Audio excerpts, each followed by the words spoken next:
How to restart your TikTok without deleting it. Hello everyone, welcome back into the channel. In this video today, I'll guide you through the steps on how you can restart or refresh your TikTok application on your device without actually uninstalling it. Well, is it possible to do so? Well, it is. It is pretty simple actually. Now, if you open up TikTok and you are logged into your account, you'll be able to see your account here. Now, if you want to refresh your application, you want to get logged out of your account and you want to open up TikTok application as a whole recently installed application, then without uninstalling it, head over to your settings.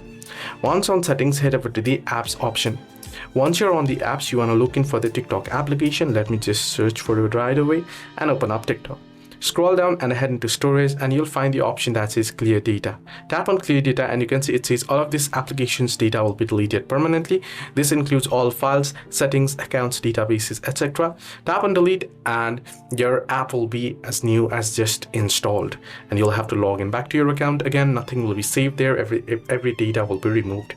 So this is how you can easily restart TikTok without deleting it. Hope this video helped. Do like and subscribe, and do not forget to leave the comments down below if you have any further issues as well.